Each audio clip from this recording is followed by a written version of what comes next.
Remember going to Blockbuster to pick up a copy of Home Alone or pulling out the VHS tape of your favorite Disney movie as a child? Well, your memories of happy endings, perilous adventure, and great moments are about to be flipped upside down with some crazy movie theories. Theories involving serial killers, sad backstories, and connections to other film franchises, like Star Wars. So, chuck out the nostalgia goggles and get ready for a weird, wild ride down memory lane. But before you watch, click subscribe and join our notification squad to be first in the know for all our new content. And can you guess which movie is represented by these emojis? Stay tuned at the end to find out. Oh, that one is Norbert. He's an idiot. Minions' disturbing origin. Who doesn't love Minions? The little yellow creatures have provided laughs through 4 different movies, including their own origin story in Minions. Talk about great plots and writing. While that movie attempted to showcase where the little creatures came from, the rumored theory is actually far more shocking and crazy to think about. After the release of the first Despicable Me film, which was really great, stories began spreading that the little creatures were actually created by Nazis. During the Nazi invasion, thousands and thousands of children were kidnapped. Several of them had medical experiments done to them, resulting in their death. Rumors grew that the surviving children of these experiments formed into the minions that we see on screen today. This helps explain their odd speech patterns, the lack of 2 eyeballs in some, and their odd childlike shape that never grows into a full-sized human body. Thinking about this kind of takes some of the humor away when you consider their possible dark history. Along with these stories, a picture began circulating of children dressed in helmets that looked oddly familiar to the minion head and goggle design. That picture was later debunked as an early submarine and scuba diving test image, but it hasn't stopped fans from digging further into the theory.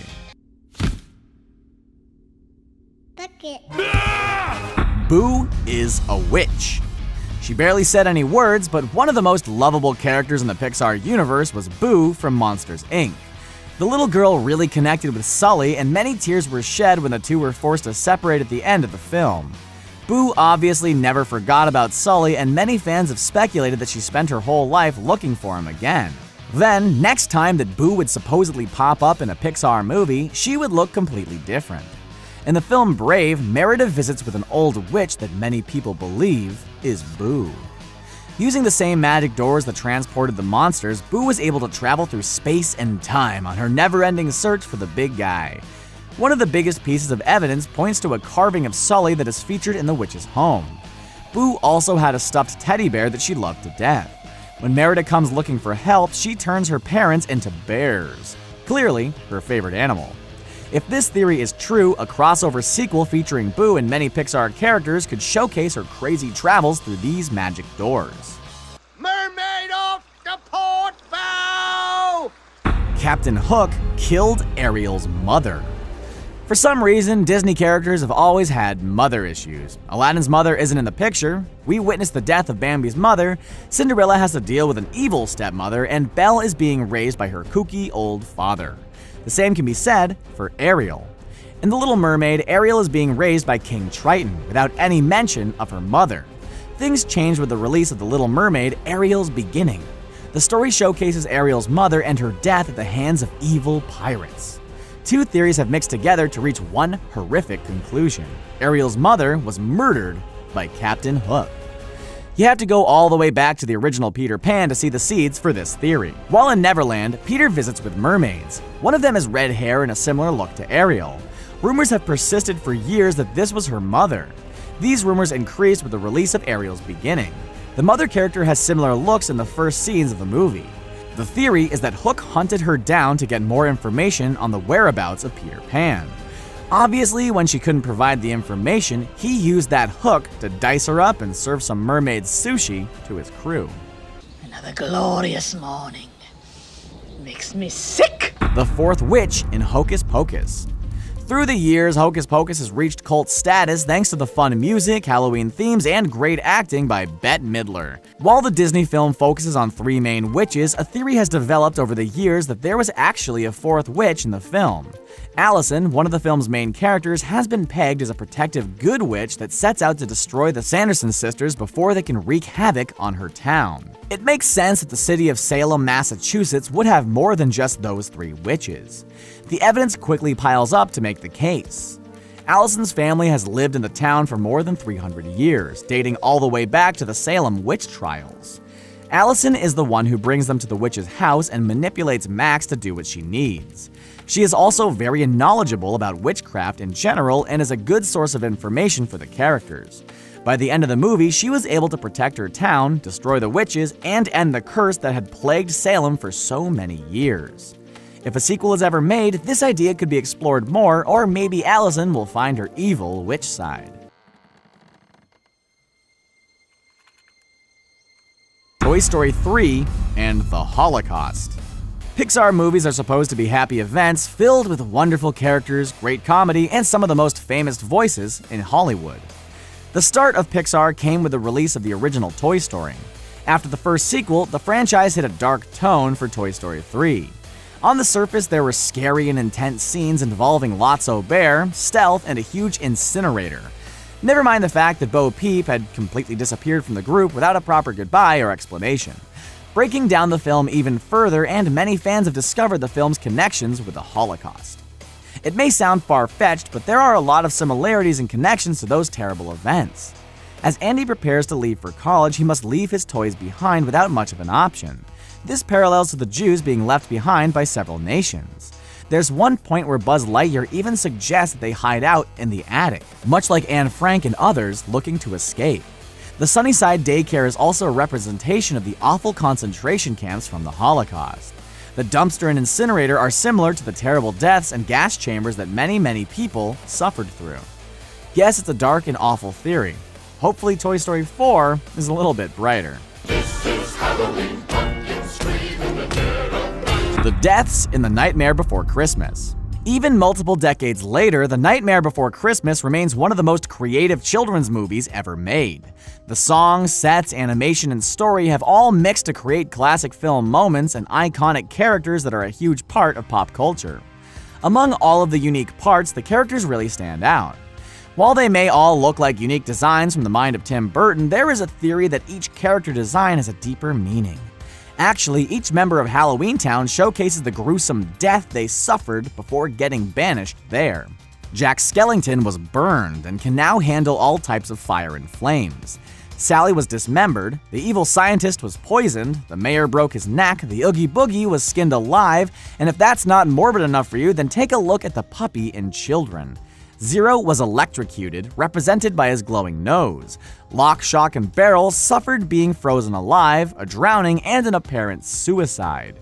The next time you watch the film, you can see the little character details that represent these violent deaths and the reason that these dark characters are in Halloween Town in the first place.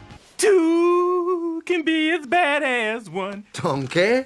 Donkey's backstory from Shrek. In the film Shrek, there are all sorts of crazy characters running around that it's very easy to think nothing about a wisecracking donkey that seemingly came from nowhere. A number of the film's characters came from real fairy tales, and Donkey is completely original. While Donkey loves to butt heads and cause trouble, there is clearly a troubling past that he came from, and theories often point to the world of Pinocchio. One theory that has caught a lot of steam involves a strange land in Pinocchio known as Paradise Island. It's on this island where young children are turned into donkeys, and that's exactly what people think happened to Donkey. It makes sense, too. Pinocchio appears in Shrek. Many characters are surprised to meet a talking donkey, and he often alludes to his terrible past. During an exchange with Puss in Boots, Donkey even states, Some things are better left unsaid and leave it at that. Donkey even talks about a past where he received childhood pranks. Wedges and swirlies. That sounds like some type of child to me. As plans for a Shrek reboot are in the works, maybe the new film will dive more into his past and if he truly was once a human. A little weight? Does this look like a little weight to you? Bernard's sad backstory. On the surface, The Santa Claus is a great family film that focuses on the magic of Christmas, believing in Santa Claus and spreading a lot of Christmas cheer. When you break the elements down, it's really about a bitter divorce, tough custody case, and the death of Santa Claus. When Scott Calvin becomes the new Santa Claus, none of the other elves even bat an eye or mourn the previous old man in charge. The only person that seems a little upset at the idea is the head elf known as Bernard. He may be upset for a good reason. Bernard was the son of the Santa Claus that got killed. It all adds up, really. His attitude, his larger size than the other elves, how he understands the Santa Claus and the magic of the suit so well, one of the biggest clues comes during his scenes with Charlie. Bernard is very understanding and compassionate with Charlie, working with him to adapt to his new life on the North Pole. He also gives him a special snow globe that gives him access to his dad anytime he wants. Bernard clearly used this same snow globe with his own father. E.T. is a Jedi. E.T. the Extraterrestrial is its own film, without any sequels or a huge franchise around it. Despite this, many fans have found connections to some other huge science fiction franchises. One of the most prominent? Star Wars. In the original film, there are 2 Star Wars connections. One where Elliot plays with action figures from the movie. In another scene, E.T. approaches a trick-or-treating child dressed as Yoda and says, These moments all seemed innocent until Star Wars Episode 1, The Phantom Menace, came out in 1999. During multiple scenes, alien species very similar to E.T. can be clearly seen in the backdrop of large scenes, like the Senate. This has allowed viewers to conclude that not only is E.T. a part of the Star Wars universe, but the small alien may actually be a Jedi. He clearly knows who Yoda is and has showcased similar abilities to using the Force. In the film, E.T. makes flowers come back to life, uses the Force to connect to Elliot, and can make bicycles fly through the air. It's no Millennium Falcon, but it sure comes close. It would be awesome to see more of the E.T. characters in the Star Wars franchise, or this theory explored a little further.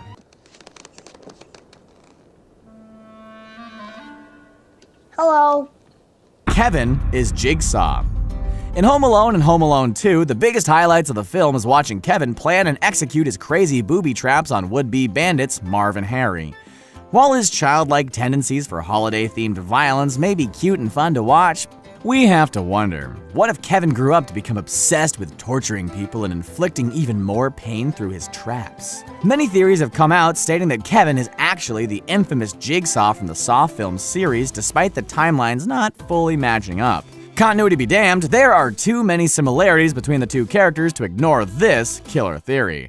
For example, Kevin obviously has anger issues and gets a lot of pleasure out of causing pain to his victims. After Marv and Harry were eventually stopped, Kevin grew up craving the need to torture and torment others around him.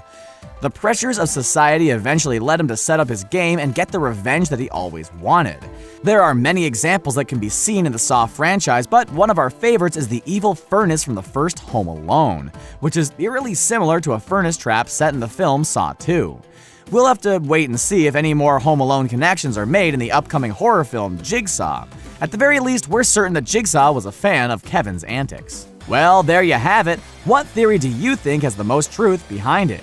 Since the creation of Reddit, fans have had the opportunity to discuss their own personal theories on films to no end with total reckless abandon. While some of them are totally outlandish, there are actually some that hold weight. We've curated a list of our 25 favorite Pixar theories that we believe might actually be true. Join us as we sift through the best of the best. Okay, let's start off with a big one. There's a theory that every single Pixar movie is interconnected. A conspiracy theorist named John Negroni wrote a book that explains that the timeline begins with Brave. There, animals begin to take on human characteristics when the queen turns into a bear. Over the course of time, animals interbreed and are able to speak. But then, surprise, surprise, humans take advantage of that ability and learn to harness their power like Charles Manson Up. By the time we see Finding Nemo, animal intelligence has grown significantly. Things take a turn in Cars when mankind has destroyed the planet so much that it is uninhabitable for them. And thanks to WALL-E, life on Earth begins again.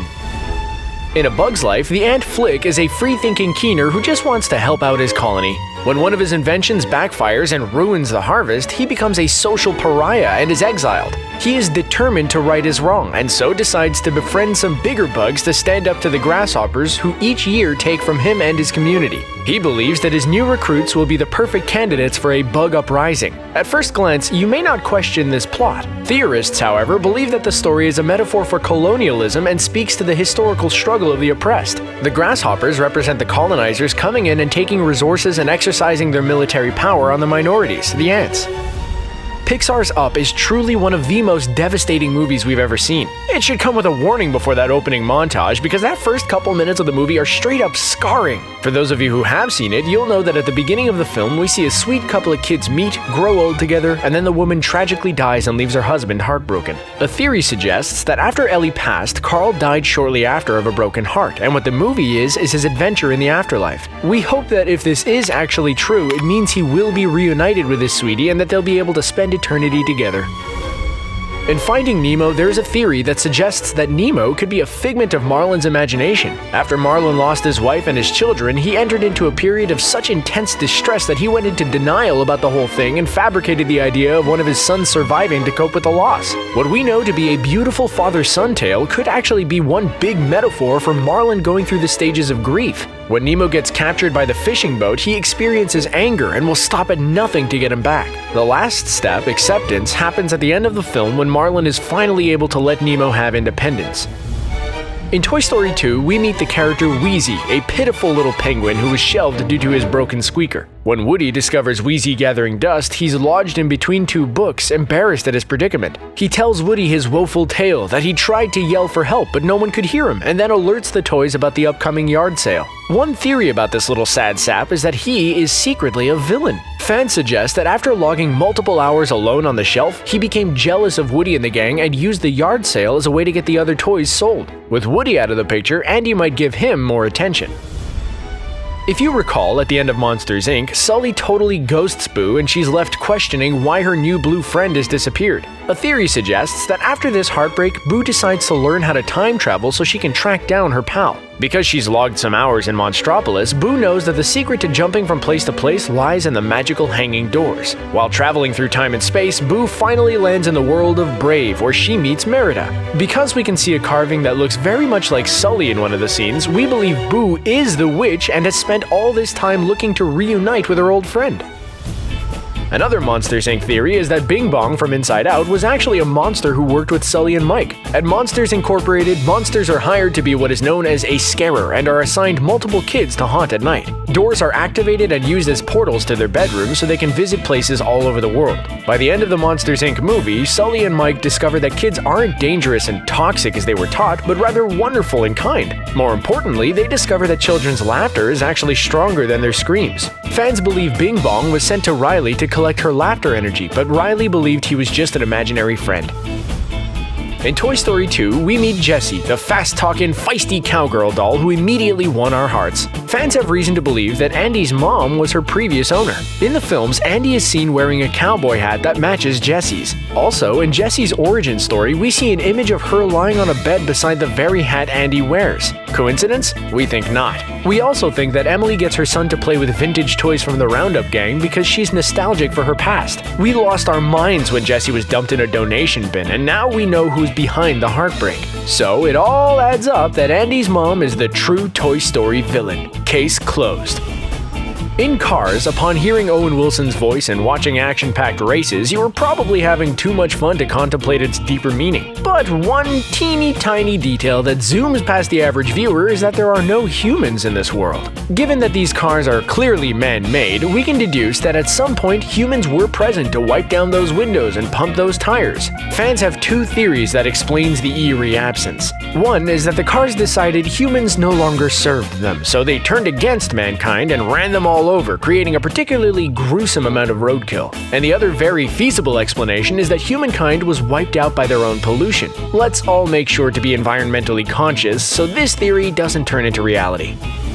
There's a theory that suggests Andy's parents are going through a divorce in Toy Story. While we now know that Andy's mom is a toy abandoner, we don't know much about his dad. We never see him around, and he's not present in any family photos. We're thinking either she's always been a single mom and made the decision to have the kids on her own, or she took the photos down because she had a falling out with Andy's dad. If we look at the story, we can see that she's moving houses. This could be because the divorce was recent and she wants a new space for herself and her new life. On top of all that, she's never seen wearing a wedding ring.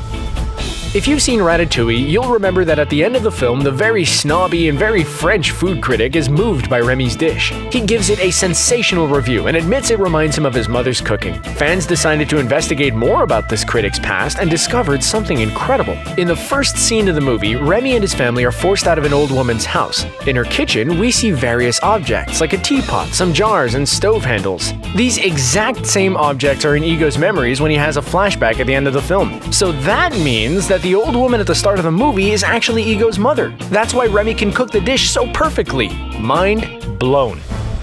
One interesting Reddit theory suggests that Frozen and Brave are linked. It says that the city of Arendelle was on the opposing side of the war that united the clans in Brave. They point out that Arendelle was originally built as a military fort during the war and suggest that both the Duke of Weselton and Elsa's father fought in it. If they were fighting at the same time, that would mean Elsa and Merida are around the same age and that they're living parallel lives. Some more evidence that they have is that when the Duke discovers Elsa's powers, he's not shocked but rather afraid, as if he's seen this before. Perhaps because he's encountered the sorceress in Brave. This next theory is a bit of a downer. While the first theory we looked at suggested that there was hope for planet Earth, this one says that there is absolutely no chance for humankind to survive. In WALL-E, we get a glimpse into the 99th century, where environmental neglect has caused the Earth to be uninhabitable and humans have been evacuated. In this garbage-strewn wasteland, we meet Wally, a waste allocation load lifter whose job it is to clean up the mess. While the film was made famous for criticizing human environmental impact and consumerism, fans suggest that it was actually Wally himself that ended the Earth. They say that Wally actually dismantles the cleaning units, and with them out of commission, the Earth goes to ruin. To counter that, there's a way less heavy theory about Wally that will cheer you up. Remember in the film when he finds a little plant amongst the heap of human trash? Expert theorists have suggested that the very plant he finds ends up growing into the tree that sustains life for the colony of ants in a bug's life. This again ties back to the original theory we discussed that all Pixar films are related. At this point in the Pixar timeline, humans are no longer living on Earth. In WALL-E, they have left the planet, and this could be during the time where Earth has begun to rebuild itself and is finally harboring life again. Let's all agree that Randall Boggs from Monsters, Inc. is the scariest Pixar character out there. Though in Monsters, Inc. we meet him as an evil character who wants to capture children for the screams, in Monster University we get more of a backstory. Sporting sweet purple glasses, we meet a young Randall who is all freckles and timidness as a teen. It wasn't until he felt left out by Mike and Sully that he took a turn for the worse. After that, theorists believe that when Randall started working at Monsters, Inc., he was given Andy from Toy Story to scare. During the scene where Randall is practicing scare tactics, we can see proof of this as he's casting himself on the bedroom wall to look like Andy's wallpaper. We're not done with Monsters, Inc. quite yet. This theory will be looking at Randall's direct competition, James P. Sullivan, or as we know him, Sully. Sully is a gigantic blue and purple monster with a bewitching pair of periwinkle eyes. Though he looks soft to the touch, don't let it fool you. He has horns on his head, sharpened claws, and when he roars it can shake the ceiling. He's pretty much solely responsible for generating power for many neighborhoods in the city of Monstropolis. While in the films we see him excelling at life, there is a theory that it doesn't end so well for him. In the Pixar short Partysaurus Rex, there's a toilet seat cover that has the exact pattern of his skin. Chilling.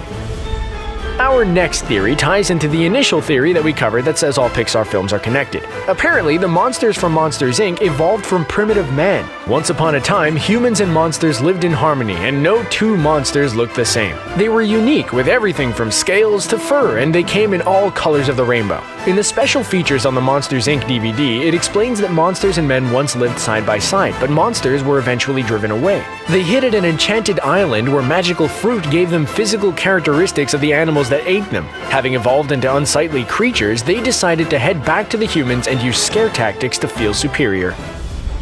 One particularly fun theory that we found states that Edna from The Incredibles was once a villain. For one, she seems pretty captivated by all things that have to do with danger and is mysteriously well versed with weapons, lest we forget the flamethrowers. When we take a look at her character, right off the bat she's intimidating. Even her house is frightening and strangely well guarded. What sealed the deal for us was how the theorist explained that Edna thinks like a villain. When she made the suit for Jack Jack, she knew he would be a target and could predict that he would need protection. An interview with Jay Ward, the creative director of Cars, gave us a little insight into where these beings came from and what secrets lie under the hood. Before being interviewed, fans concocted the theory that the characters in Cars have human parts, which sounds incredibly far-fetched. But when Ward was asked why the cars have doors, he replied, "You'll never see the doors open because the brains and the eyes are in there and we don't want anything falling out of the side." That, quite literally, is what nightmares are made of. And while we're happy we got to the bottom of this theory, we're mad we now have to live a life with that image forever burnt into our brains. You might notice that many details in Pixar films are familiar and yet somehow off. Take The Incredibles, for instance. Some of the garb looks familiar, but it's a mix of 60s style with new age inventions. We believe that this world is existing in an alternate universe in which humans have created new technologies at a faster rate. But we have to go farther back than that. In The Good Dinosaur, we witness an asteroid about to hit our precious home. But in the movie, it misses Earth entirely and the dinosaurs are able to keep evolving. Because of this, the world as we know it has changed and allows for new species to grow and come to be. When watching Inside Out, we left the theaters with our hearts a little fuller, and yes, let's be honest, tear-streaked faces. But there is one theory that suggests that the film is a little darker than we gave it credit for. Recall the moment when Riley goes into her mom's purse and is looking for her credit card. When you look closely, something doesn't add up. Riley's mother's name is Jill Anderson, but the card reads K. Ann Anderson, a totally different name. The film alludes to the family's financial issues when they moved to San Francisco. Could the move be because of their credit card fraud? We'll leave it to you to discuss in the comments. In the Pixar universe, memories are a very powerful way for characters to transport to different dimensions and explore deeper facets of themselves. In Inside Out, we see Riley's memories change and adapt with age, and she looks back on a previous chapter of her life. They take on new meaning, and she conjures up the memory of her playing hockey with her dad. While once associating it with joy, she now looks at it with sadness. In Coco, memories are the only thing that keep a spirit attached to the world of the living. If someone remembers a person that has passed, that person can return on the Day of the Dead. Coco learns what family means and is able to understand the power of memory, connecting the film to Inside Out in deeper ways than we could have ever imagined. In Pixar movies, we see that human emotions are integral to all storylines. Whether it's dealing with loss in Up or jealousy between Woody and Buzz in Toy Story, each film makes us question our humanity and empathize with the characters on screen. But more often than not, Pixar unpacks human emotion in a myriad of ways, suggesting that it is more powerful than even Mr. Incredible himself. In Inside Out, emotions are personified, and we get a closer look into the mind of a young girl named Riley and see what she's dealing with on a day-to-day basis. We see how her human emotions affect her interpersonal relationships and understand how her own energy is affected by them. So yeah, the theory is Pixar is our personal therapist, and the theory has proven to be true for many of us. One of the big life lessons in the world of The Incredibles is simple: no capes. Fashion icon Edna Mode explains the dangers of wearing a cape, and we get to see a particularly humorous montage of supers who meet their end because of this poor fashion choice. Among these supers is Stratagale, who gets sucked into the turbine on a jumbo jet. Later in the movie, we see that Stratagale was a high school student when her record flashes on screen. Theorists say that Edna was so devastated by this death that she could not forgive herself. It was only until Syndrome came to her for a costume that she was able to redeem herself. She made Syndrome an outfit with a cape, knowing that it would be his downfall. Last but certainly not least, we have the theory that the Pizza Planet truck from Toy Story connects multiple Pixar movies. It made its shining debut in Toy Story, and since then has been a favorite cameo in every Pixar movie since. In A Bug's Life, the truck was spotted outside the RV that is central in Bug City. In the movie Cars, the truck comes to life and is given a face. In the movie, the truck can be seen watching races. While those are the more obvious examples, in many films the truck zooms by or is caught in traffic in the background. Next time you see a Pixar movie, we encourage you to keep your eyes peeled and wonder, how does this truck traverse through all these movies like some sort of interdimensional time machine? Just hearing the word Pixar, we all think fun, smart, and entertaining animated films. But there's a darker side to Pixar than we see on the big screen. We're going to reveal all the dark movie theories from Pixar that will ruin your childhood. Now let's dive in and see what secrets Pixar left for us to discover. Brace yourselves and be brave, because we're going into the shadows on this one. If you enjoy this video, be sure to hit the subscribe button. Click the bell to be notified when we upload fresh content. We're home! Riley? Credit card fraud.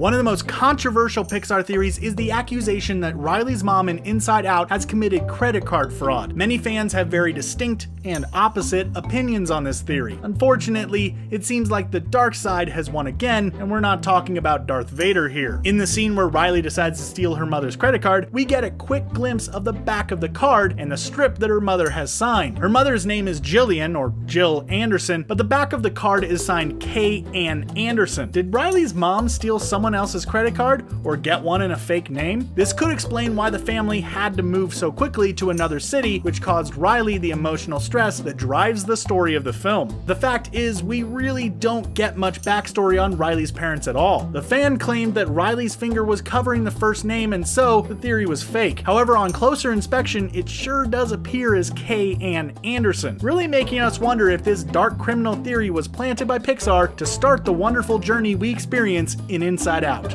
What matters is that we're here for Andy when he needs us. That's what we're made for, right? Parent death or divorce? Toy Story has its fair share of dark theories, and they aren't all about talking toys. This one involved Andy's parents and may explain why we never see his father. The theory goes that Andy's parents are going through a divorce, which would explain all the time he spends with his toys. The other theory takes a guess that Andy's father is actually dead. Both of these theories are supported in the film, and we're curious what is actually going on behind the scenes. Both would explain why there are no photos of a father around, Andy's mom never wears a wedding ring, and why the dad is never seen. Maybe they're going through a difficult divorce and wanting to keep the kids out of it. Or maybe Andy's father passed away and it's too difficult for the mom to look at old photos of him. If his father has passed away, it would also explain why most of Andy's toys are male. He may be trying to replace a father figure or have a man in his life in some way. Andy is especially attached to Woody and Buzz, two positive male figures. Divorce or death, or maybe even Andy's mom being a single mother, any of these theories are kind of heartbreaking.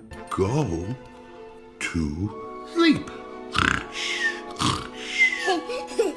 Hybrid species of machine and human. Get ready for this one, we're going into another dimension in the future that Pixar is surely warning us about. The hybrid of machine and human has been explored through animation in their films. This dark theory states that the monsters in Monsters, Inc. are actually a mix between humans and machines. We know you have questions, so we got answers for you. This theory takes place in a post-apocalyptic world where humans are near extinction and need to slowly repopulate to keep their race alive. But machines are now sentient beings, as we see in Cars, and this leads to the possibility of humans and machines procreating, making a super species. And those babies are the monsters from Monsters, Inc. So this theory is technically an origin story of sorts for the monsters, and a darn dark one at that. Humans are so near extinction that they have babies with machines. Where's Ridley Scott when you need him? We're imagining a creepy science fiction feature based off of this crazy idea. The final question, however, is what happens to the natural humans from before? Well, the monsters realize they need them to power their world, so they create time travel to bring them back, and thus the magical monster doors are created.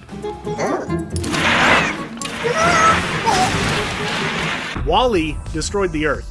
If WALL-E wasn't sad enough already, we're going to break your heart a little further with this dark fan theory. WALL-E hunts and hoards gadgets, tools, and other things on what appears to be a completely destroyed Earth. He ends up killing the other cleaning units because they keep taking his things. That would mean all of the other cleaning bots that were meant to clean up the Earth would be gone, leaving WALL-E on his own. Without the help from others, the Earth deteriorates and is effectively destroyed, leaving it a wasteland. The humans then have to be evacuated to a more livable planet. This theory definitely holds up within WALL-E's story, and even within the greater theory stating that all Pixar films are showing us the apocalypse, but more on the apocalypse theory next. If this is true though, it means that with WALL-E's quest to find these gadgets and his selfishness to keep them his own, he actually personally destroyed the Earth, most likely by mistake, but the thought is dark and even a bit sad knowing how cute the innocent bot is. We wonder if this was a premeditated decision in the creator's room at Pixar, or perhaps just another fan theory to ruin our favorite robot.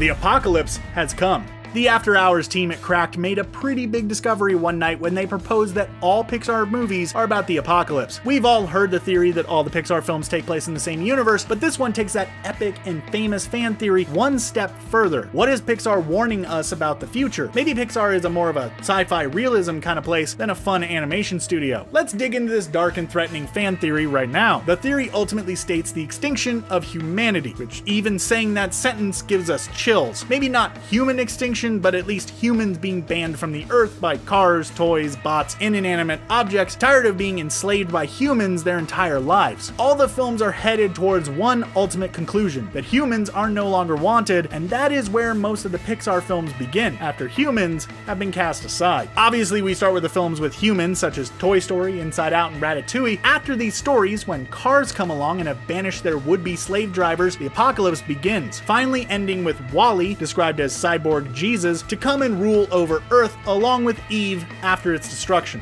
You know I'm retired from hero work. As am I, Robert. Yet here we are.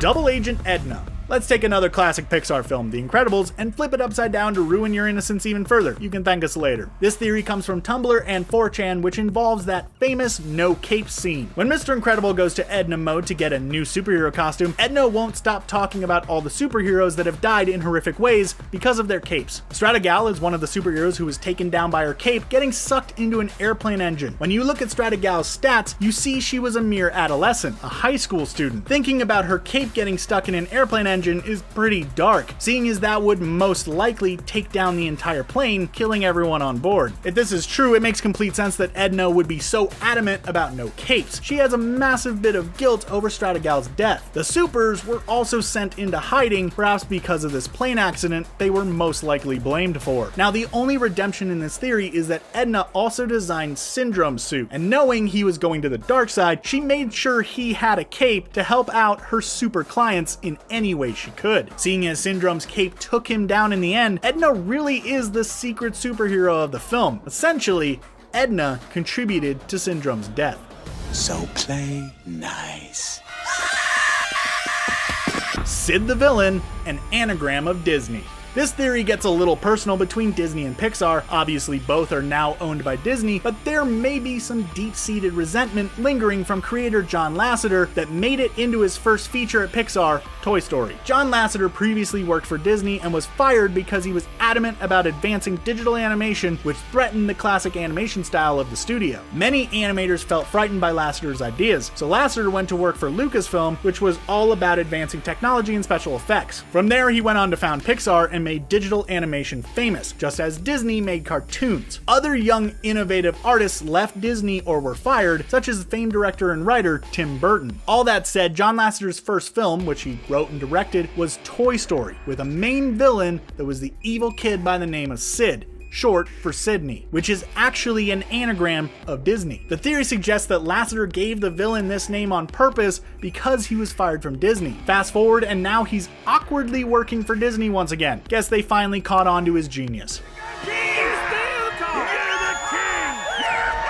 Humanity extinct. Cars seems to be the franchise that has raked in so much dough for the studio, but still receives a decent amount of love-hate relationships from fans. However, the movie, which appears to be a fun-loving story about cars that can talk, has a much darker side, even the director confirmed. The film itself may be a warning of how far we advance technology to the point that something goes wrong. The theory questioning where all the humans are, especially since the Cars world is set up for humans with buildings and all, has finally been answered. Jay Ward, the creative director of the franchise, has said that we have autonomous cars right now. He continues by saying the threatening theory, imagine in the near future when the cars keep getting smarter, and after one day they just go, why do we need human beings anymore? They're just slowing us down, it's just extra weight, let's get rid of them. So is Cars really a technological apocalypse that is warning humanity of their exponential growth towards non-sentient beings? Basically, Ward has admitted that Cars does, in fact, take place after humanity has been wiped off the planet by automobiles that got annoyed with us. Talk about dark. We're pretty much dinosaurs in this movie. Let's just hope this isn't foreshadowing.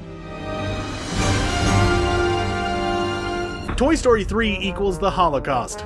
If we haven't gotten dark enough, this fan theory will take you down a path so pitch black you won't even be able to see the shadows creeping up. Toy Story 3 may actually be a retelling of the Holocaust. Yeah, you heard that right. The events that unfold in the third installment of the franchise holds up, and we're questioning if the studio really did this on purpose. Andy heartbreakingly leaves his toys behind as he grows up, just like how the Allies left the Jewish people to suffer beyond recognition under the reign of Hitler's psychotic discrimination. Buzz Lightyear has an attic, which is much like a safe room in Sanctuary, which represents Anne Frank's hiding spot as she avoided the heavy hand of the Third Reich. Further along, there's an incinerator. We're certain you've guessed where that's going. The incinerator symbolizes the gas chambers and ovens that the Jewish people horrifically suffered in the concentration camps. Yeah, we know it's a lot, but could Toy Story 3 be telling such a horrific story about the past in a children's film?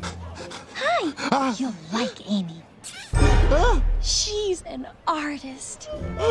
Lie of innocence. This is the darkest theory of all surrounding Chief Creative Officer John Lasseter, who we spoke about earlier. He's one of the most influential creators in the animated world, and there's no doubt that he has changed the industry. But this theory explores the man's darker side, even though he's always smiling. All of his characters are smart, innocent, and loving, but all ultimately turn evil. In Toy Story 2, Stinky Pete was gentle and wise, giving support until we find out he was manipulating them and sabotaging Woody's escape. In Monsters Inc., Mr. Waternoose is a gentle, fatherly figure with Sully, but then turned, becoming overly ambitious, ready to do anything, morals aside, for the company. Even Charles Muntz from Up, Lotso from Toy Story 3, 6 Miles, Axelrod in Cars 2, and Otto in WALL-E. The worst is Ernesto de la Cruz from Coco, yet another father figure who, at the very end, we find out lied to Miguel from the very beginning and had actually killed Hector and stole his guitar and music. So what does this all mean about Lasseter? Well, since Lasseter has been gone from Pixar, we wonder if he was the seemingly lovely person who deep inside was darker than we can imagine, leaving all those he led disappointed and saddened. Just like our lovable heroes in these films, was Pixar trying to tell us something all along? Kitty. To infinity and beyond!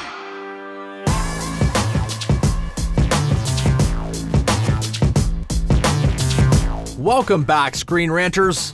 Disney is a pretty big deal. After all, one day they could be our overlords. With their influence on our childhood memories, there's no surprise that fans have been creating theories on their films for years. Some of those theories are borderline insane. We are genuinely worried about the people that come up with them, but then again, they make some great points. Today, we're going to examine some of the best and craziest Disney fan theories on the interweb, so let's get started. Okay, let's do this.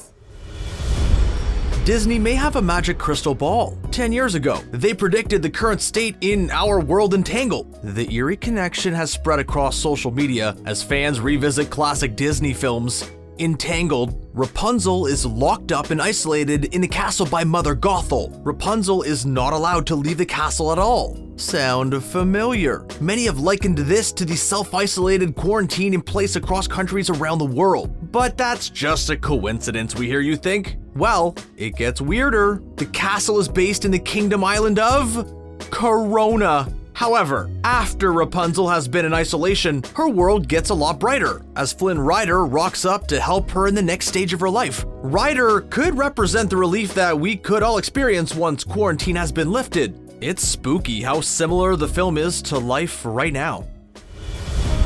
One of the big points in 2001's Monsters Inc. is the fact that the monsters can teleport to various houses through special doors. By accident, Boo, the human child, saw this in action. So in years later, Boo may have found a way to manipulate the monster's technology for her own doing. She's then able to port about. Later, she figures out how to time travel. If you can let your suspension of disbelief go for a secret collection of monsters that harvest human screams then laughter, a time-traveling Boo might not be too beyond the realms of Disney Pixar. But if we jump to Brave, we meet the witch. She has the uncanny ability to teleport with the use of doors too. Yup, the witch is Boo. If we take a gander around the witch's residence, there's a little Easter egg that gives us some evidence. We can see a wood carving of Sully, or Kitty if we use Boo's nickname for the fluffy creature. Boo must have found a way to travel far back into the past, as Sully isn't around for centuries yet, and for some reason, she's unable to travel back. Perhaps her time travel technology is damaged beyond repair?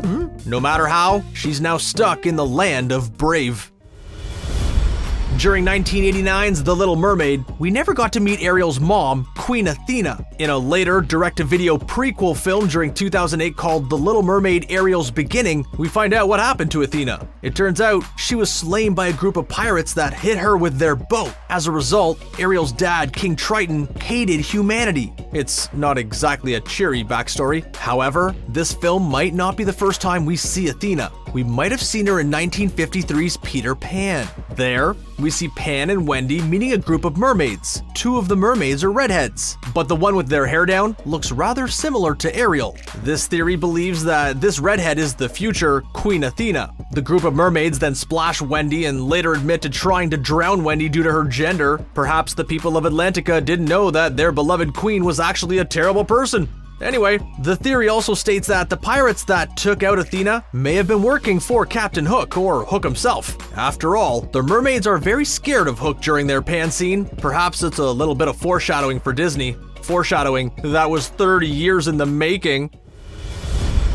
This is probably one of the most well-known theories. The Aladdin idea also makes tons of sense. Quickly write which theory this is all about in the comments, huh? All of those that comment gets a cookie from their own homes. This theory is all about Aladdin not being set in the past. It's really a post-apocalyptic future. First evidence is when the genie makes a judgment on Aladdin's clothes. He states it's much too 3rd century. Later, he makes a reference that he's been in the lamp for 10,000 years. 10,000 years will give you such a crick in the neck. So, if the genie was around during the 3rd century, that would mean the present day is at least the year 10,300. On top of that, the genie makes so many references to pop culture at the time of the film's release in 1992. Even the magical items, like the sentient flying carpet, could be advanced technology. The carpet could have been hidden by someone in order to protect it from the event that turned the world into a Mad Max landscape. Even Iago being able to talk might be the result of mutation, or even technology that somehow allows animals to talk. It all connects. Or maybe the genie perceives time completely different to everyone since he's a magical entity. Yeah, no, Mad Max. It seems we may have a theme going on. Every other entry is the dark and creepy one. Was this intentional?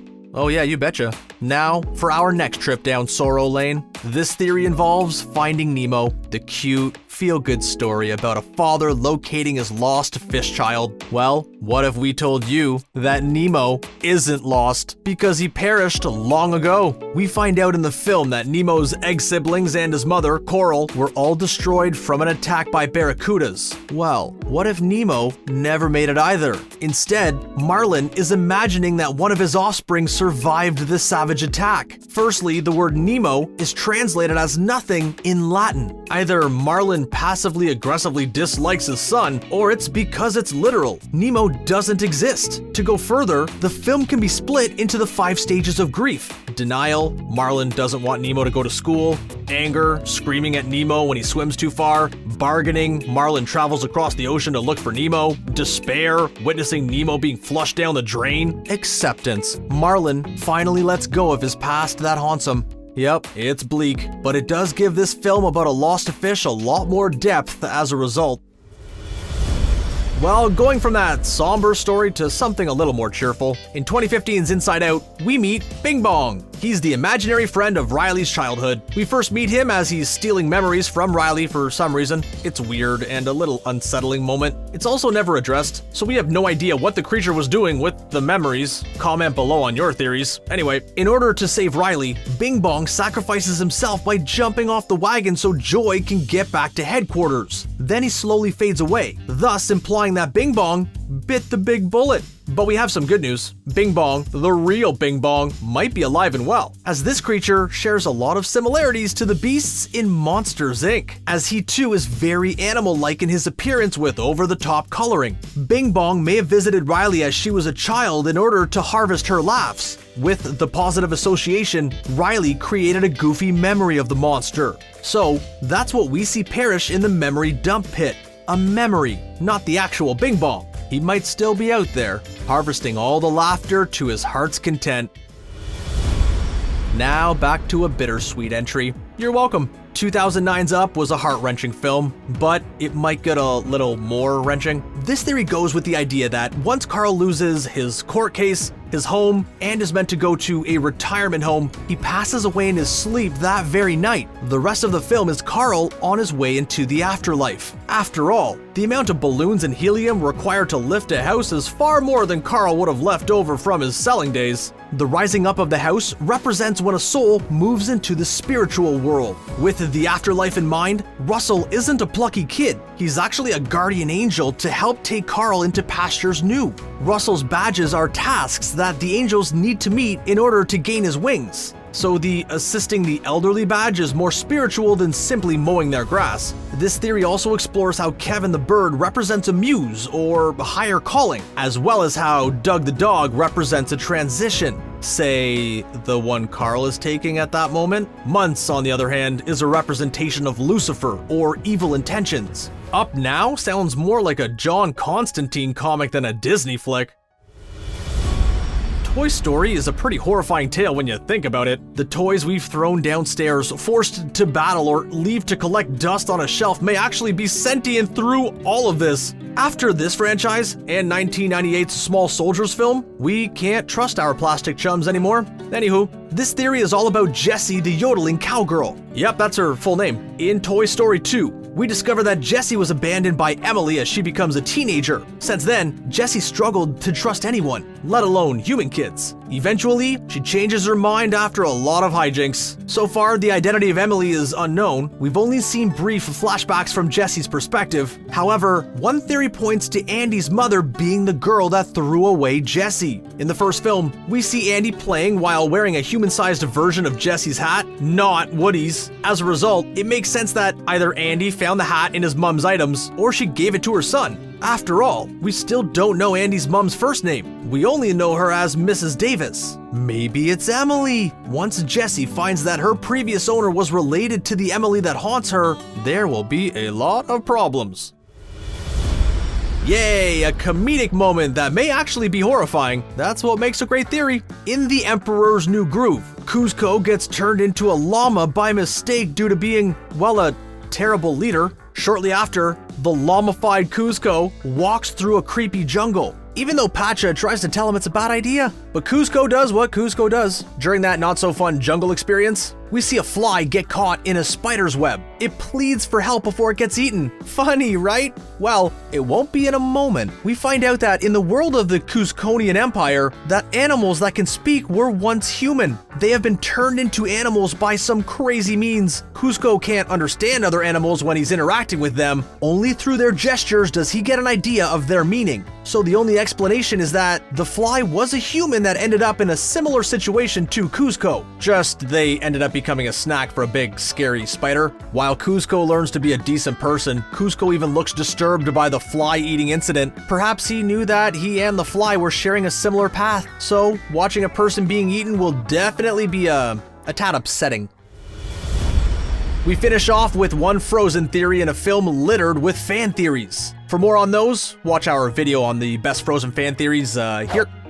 That's a great plug. So this theory involves how other Disney characters are related to Anna and Elsa. As we know, the king and queen perish as they travel the seas to a wedding, which leaves Elsa the next in line for the throne. During the coronation, we see an Easter egg in the form of Rapunzel and Flynn Rider / Eugene Fitzherbert in attendance. This theory believes that Rapunzel is a cousin to Anna and Elsa. It was her and Flynn's wedding that Agnar and Iduna were going to on that fateful night. As Rapunzel and Flynn feel responsible, they turn up in Arendelle to support Elsa, their family. But to go further, Agnar and Iduna didn't go down with the ship. Instead, they arrived on the island. Iduna discovers she's pregnant and gives birth to the man later known as Tarzan, making Tarzan the brother of Elsa and Anna. Did we blow your mind? The whole Disney animated universe could all be connected in some fashion or another, showing that way before the MCU, the biggest extended universe may have been going on subtly for decades.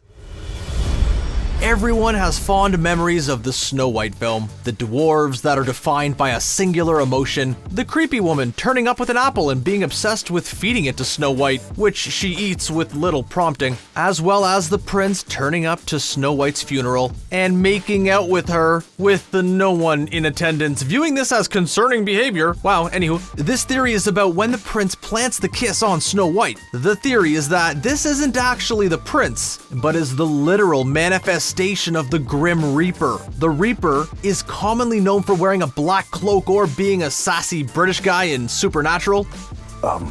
Shut up, Dean. Back to Disney's version, the Reaper is there to help Snow White into the afterlife after she kicked the bucket from consuming the poisoned apple. He provides Snow White with the kiss of permanent napping. As soon as Snow White wakes from her nap, she begins to say goodbye to the dwarves. It's as though she'll never see them again, which is odd since they've all become her friends. Then, the Grim Reaper, a horse, and Snow White walk towards a dreamy castle in the clouds, hinting that it's actually heaven they're traversing towards. Nice, creepy theory to a morally iffy film. Mark my words, there's trouble brewing. When a TV show is being created with children as the target audience, you'd think that the message would be kept as light and as clear-cut as possible. I wanna be the very best. But when the kids who love those shows grow up, they start to see the straightforward stories, characters, and messages in a brand new light. Try to take over the world. Or darker than ever before. Here are Screen Rant's 10 dark theories that completely change popular kids shows. This might be alright. SpongeBob SquarePants. This kids show has always teased some adult jokes, starring a sponge living in Bikini Bottom who's friends with Sandy Cheeks. But the darker theory says that the show's characters aren't just marine life who can walk and talk, but creatures horribly mutated by a nuclear bomb testing. Since America's nuclear testing was carried out on Bikini Atoll in the Pacific Ocean, the mutated fish might actually owe their origins to the American military, if you believe the theory. The Fresh Prince of Bel-Air. One little fight is all it takes to send the Fresh Prince to live with his rich aunt and uncle in a Bel Air mansion. But according to some fans, the Fresh Prince didn't make it out of Philly at all. That little fight was rougher than expected, with his rare cab giving him a ride to heaven, not California. All we know is that if the theory is true, the angels are a lot less accepting than we've been told. I got the power! Inspector Gadget. This mechanical cop's origin isn't all that different from RoboCop's. The show never explains what happened to Inspector Gadget, and he can't remember the accident that saw his entire body replaced by robotic parts. One theory assumes that the show's bumbling hero is obviously a flawed imitation of the pre-accident Inspector, rebuilt to keep his legend alive. But what of the real Gadget? The broken, highly intelligent man who wakes up to see he's been replaced by an idiot. The leading theory is that he took a new name as Dr. Claw, determined to kill his replacement by any means necessary. No wonder we never got to see his face. The Tick. The cult comic book, cartoon, and TV series based on The Tick differ from one to the other, but fans of the cartoon have come up with one truly crazy theory. The superhero is obviously a nod to Spider-Man, but a bite from a tick won't give you superpowers. It may only give you Lyme disease. The fans claim the entire story takes place in the mind of a young boy who's fallen ill with just that, imagining he'll soon become a hero himself. It explains why the show parodies the best-known heroes, villains, and stories, and the strange characters based on everyday things the boy has to work with. And with a character this crazy, it might actually make sense.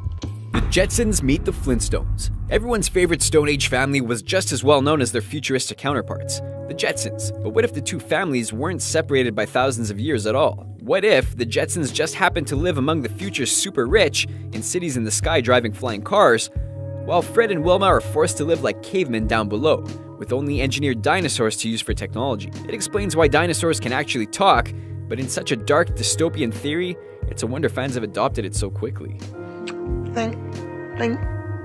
Winnie the Pooh. Sure, the characters of this book and animated series are born in the mind of Christopher Robin, but it didn't take long for their personalities to grab the attention of mental health experts and psychiatrists. They soon argued that the cast offer perfect examples of a wide range of psychiatric conditions. Eeyore suffers from depression, Tigger is hyperactive, Piglet succumbs to anxiety and paranoid delusions, Rabbit shows signs of OCD, Owl is dyslexic, and even Pooh compulsively eats honey no matter how much pain it may cause him. And here we thought it was all the rampant illusions of a young boy's mind. Okay, maybe we should have caught this one sooner.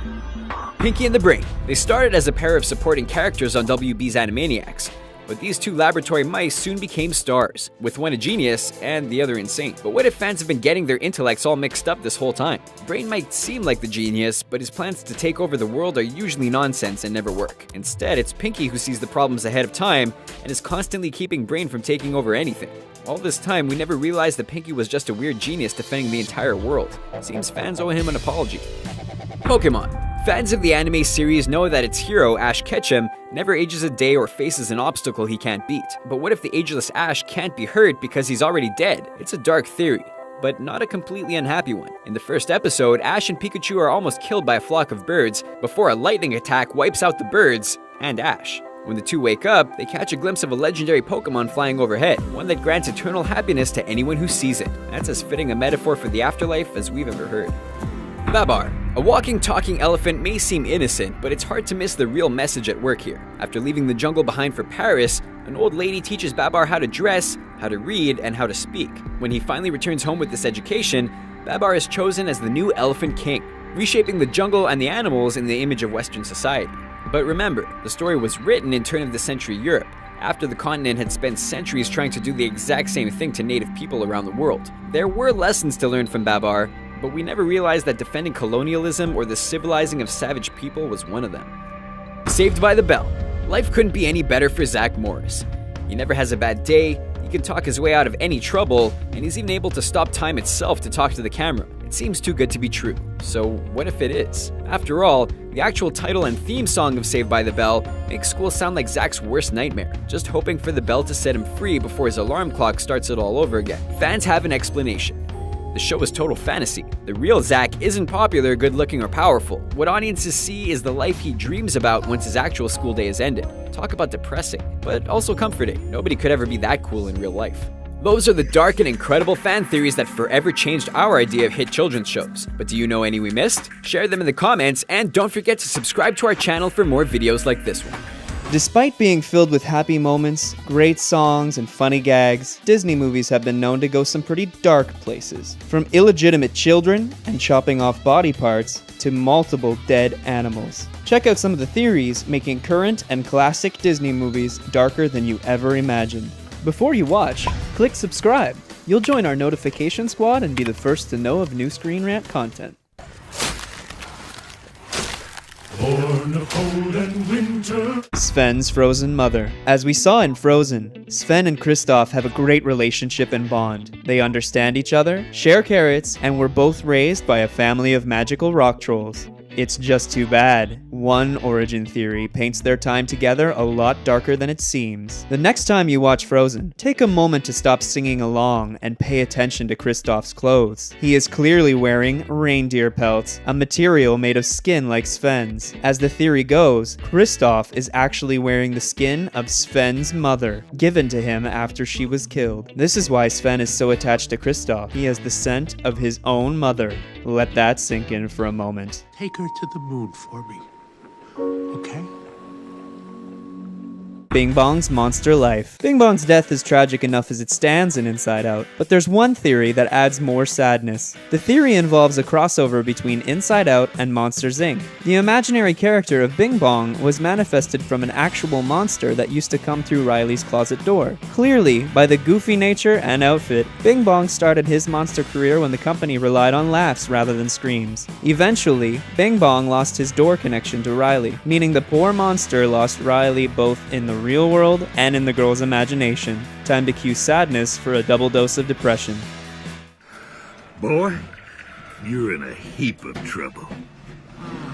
The world of Cars. On the surface, the world of Disney and Pixar's Cars offer a glimpse at a fun alternate reality where cars have human-like features and run the country. But what if instead of an alternate reality, the film actually represents our future? According to multiple theories and some inside info at Pixar, the film actually takes place in the future, where human existence has been wiped away. Each car features automated technology and actually adapts into the personality of the last person who owned it or sat inside the vehicle. Using humans' thoughts and memories, the cars live out their own world and adapt everything to fit their four-wheeled lifestyle.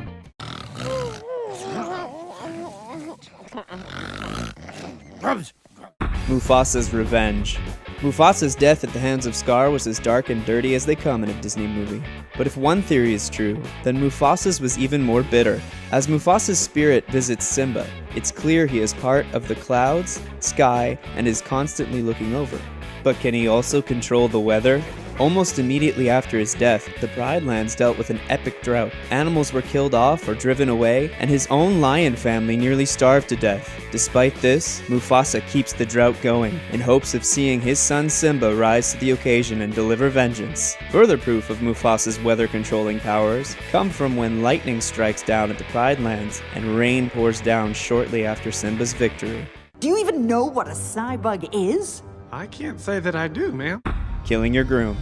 In Wreck-It Ralph, we get to witness Sergeant Calhoun's dark backstory, where her wedding day is disrupted by a cybug who completely devours her fiancé at the altar. In a quick edit, we see Calhoun pull out a gun and completely obliterate the off-screen bug as she has a look of horror on her face. What Disney didn't show us is Calhoun actually had to shoot and kill some form of her own husband. As shown in other parts of the film, cybugs transform into the people or things they eat. This means the cybug likely had the shape of Calhoun's husband, and she had to deliver some nasty headshots to kill him and the cybug off for good.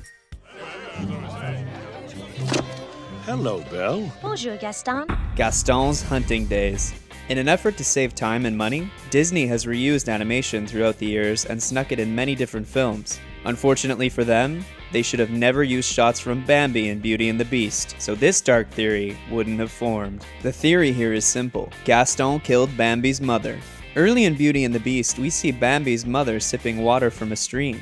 During Gaston's visit to the local pub, we see his wall of trophies with numerous deer heads. After his recent return from a hunting trip, it's pretty safe to say Gaston was the hunter from Bambi. Another reason to cheer for Gaston's epic fall and death. An Emperor's New Murder. A quick scene and gag in The Emperor's New Groove has blown up in recent years to a full-fledged theory about a small insect. During a quick transition scene, we see a fly get caught on a spider's web. Just as the giant spider comes to devour the fly screams out for help using clear English. The only other animals in the film who are able to talk are ones who have been transformed from humans. So long before Cusco was turned into a llama, Yzma turned some human into the fly. Our best guess? A former servant who didn't quite live up to her high standards and expectations. It's actually Maui shapeshifter, demigod of the wind and sea, hero of men. Moana is a demigod. In Moana, one of her biggest allies throughout the film is the ocean itself. The ocean introduces her to the heart of Te Fiti, guides her along, and even helps save her life. According to a theory on Reddit, the ocean may have even turned her into a demigod. According to Maui, he was turned into a demigod when he was dropped into the ocean as a baby. The same thing happened to Moana when she was sent on her adventure and instantly caught in a typhoon. Her landing on Maui's island was no coincidence. She was being formally introduced to another demigod. Later, she can easily take on the Kakamora and is able to enter the realm of monsters, a location Maui states no mortal has ever been. Told you she was pretty, Mama, didn't I? Chip's father. The origins of the curse in Beauty and the Beast raised many questions for fans. How long has the curse lasted? Did it freeze time? And where did Chip come from? Mrs. Potts is clearly too old to be his mother, but the character must have parents. And one theory points directly at the Beast himself. According to the theory, Chip is the illegitimate son of the Beast. But like most of his relationships, the Beast ignored his own son and Mrs. Potts stepped up to raise him. The Beast's bitter attitude may have come from when Chip was dropped off at his doorstep by the actual mother of the young boy. If the shoe fits. One of the most infamous scenes in Cinderella is when the title character loses her glass slipper at the end of the ball she attends. The loss of the slipper creates a huge search among all females in the land. Through a montage, we see characters attempt to try the slipper on, but there is some dark origin material Disney left off screen. In the original Cinderella stories, some of the female characters actually cut off toes and parts of their heels to make the foot fit inside the glass slipper. That would have been a sight to see, as the prince tried to find his true love while dealing with some severed toes. I killed It's October, the creepiest time of the year, which is perfect for watching some scary movies, and then hearing a noise in your house and convincing yourself that it's all over. Well, scary movies aren't the only films that can be creepy. There are some pretty dark theories floating around about kids' movies that just might freak you out too. Here are the creepiest theories about kids' movies. If you're new to Screen Rant, please do consider hitting that subscribe button and ringing the bell to stay up to date with our videos. Kevin McAllister from Home Alone is a cute kid, except no, he's not, he's terrifying. He uses recordings to scare and threaten people, he's fascinated by his neighbor who he thinks might be a serial killer, and he sets up insane contraptions to severely injure those that he feels need to get punished. And those contraptions are pretty much always triggered by the victims themselves. So what kind of a person would a kid like Kevin grow up to be? Well, a fan theory suggests that the Home Alone movies are actually the origin story of John Kramer, also known as Jigsaw from the Saw movies and the upcoming Jigsaw movie. So what kind of things is Jigsaw into? Well, he uses recordings to scare and threaten people. Although he doesn't kill people himself, he's essentially a serial killer, and he sets up contraptions to severely injure and or kill those that he feels need to get punished. And those contraptions are pretty much always triggered by the victims themselves. One of the main storylines in the Toy Story films is that Andy is growing up and the toys have to come to terms with that. You know who hasn't aged at all in those movies? The toys. You're not going to see a toy get older or get sick or die of old age. Unless they get incinerated or physically destroyed somehow, they're pretty much immortal. And it might be tempting to think, oh, that's nice, the toys are going to live forever. Friendship is eternal, that's sweet. But no. I've had nightmares that were much more pleasant than the implications of this. Think about it. The toys will see the humans they love die. The mangled toys from the first movie, they're stuck like that forever. Or imagine being a toy that was left in a box in an attic and forgotten and is still alive in there. It's like being buried alive but not being able to die. And what's messed up is that another Pixar movie has hinted that this is the case. In WALL-E, which is set in a dystopian future, you can see Rex from Toy Story, probably still alive and probably very traumatized. Nemo is a cute little dude, but a theory floating around, no pun intended, makes him a lot creepier than he seems, in that he's not actually alive. This theory goes that Nemo's egg didn't actually survive the Barracuda attack in the beginning of the first movie, and that he's just a manifestation of Marlin's grief. And we kind of see Marlin go through the stages of grief. Denial, he invents Nemo's egg after the attack. Anger, he gets mad whenever Nemo wanders. Bargaining, he convinces Dory to help and then he learns to tolerate her. Acceptance, he's able to let Nemo be free. Another thing that supports this theory, Nemo is Latin for no one, meaning the title of the movie actually translates to Finding No One. The Emperor's New Groove is the story of the Emperor Kuzco, who gets turned into a llama and kind of has to deal with that whole situation. Despite being a llama, Kuzco is still able to speak to people in English. And he's the only creature that's able to do that in the movie, except for this little guy. The fact that that bug can speak led fans to theorize that Kuzco wasn't the only one who got transformed. And Yzma's original plan was to turn Kuzco into a flea, which isn't far off from a fly. So it's quite possible that this little guy was actually a human trapped in a fly's body and was murdered by that spider. Creepy. Well, that's it for today's quick list. Let us know in the comment section what you think of these theories and if you know of any other creepy theories about kids' movies. If you're watching this on the Screen Rant Facebook page, you can hit that link to jump over to YouTube and subscribe. Thanks for watching. Have you ever heard of Bizarro World? In the late 1960s, DC Comics introduced the idea of a bizarro world, a world that is opposite of our daily expectations. As fans watch their favorite films, they speculate on alternative versions of the plots, characters, or even the worlds these characters live. These conjectures can create some weird theories that can change the way you look at some of your favorite films, especially when they're cherished kids' films. Make sure to hit that subscribe button and like this video as we introduce you to Screen Rant's list of 10 theories that turn kids' movies into creepy movies. And before we start, can you guess this movie from these emojis? Stay tuned for the answer at the end of our video. Are you ready? Frozen, Tangled, and The Little Mermaid. We know that Rapunzel and Flynn were at Elsa's coronation because we spotted them. We know that the coronation takes place 3 years after the death of Elsa and Anna's parents. We also know that the films Tangled and Frozen were released 3 years apart. From the architecture in Tangled, we can say the movie takes place in Germany, and the architecture in Frozen puts us in Norway. Did the Frozen parents travel to Germany for Rapunzel and Flynn's wedding, but their ship sank on the way there? And in between Germany and Norway is Denmark, which is home to a famous mermaid. Is the sunken ship that Ariel visits under the sea the vessel of Elsa and Anna's parents? Mind blown. The Rugrats movie. The Rugrats movie is based off the popular Nickelodeon children's cartoon, Rugrats. Now, the theory behind Rugrats is that the main characters are just a figment of Angelica's tortured imagination. Angelica has no emotional connection to family, so she makes up these infants to belittle and let her anger issues out. If that's the case, Angelica needs to be put in a padded room and on a well-balanced diet of happy pills. Wally. Wally is left on planet Earth to tidy up the mess left by humans, and he has spent the last 700 years placing the mess into cubes. This symbolic film about waste and the effects on humans is a joy to watch, and people easily fall in love with the main character. Wally. One fan theory suggests that the reason the planet was without humans is because Wally killed them all, and he's cleaning up to repent for his sins. This certainly would change the way we see Wally, but we're pretty sure this adorable robot didn't do this, because he can't even harm a bug. This is kind of strange. Yeah, strange, Charlie, but it's fun. Willy Wonka and the Chocolate Factory. The beloved children's film Willy Wonka and the Chocolate Factory has given generations of kids the dream of visiting Wonka's factory. But what if those dreams turned out to be nightmares? Some say that Wonka is actually a cannibal, and he's taking the bad kids and preparing them for meals. Not a speck of light is showing, so the danger must be growing. Augustus Gloop better hope that Tube leads to safety, or he's gonna make a great meal for Wonka. But let's be honest, wouldn't you take the chance of being eaten to be in that candy factory? Reach for the sky. Toy Story and Toy Story 2.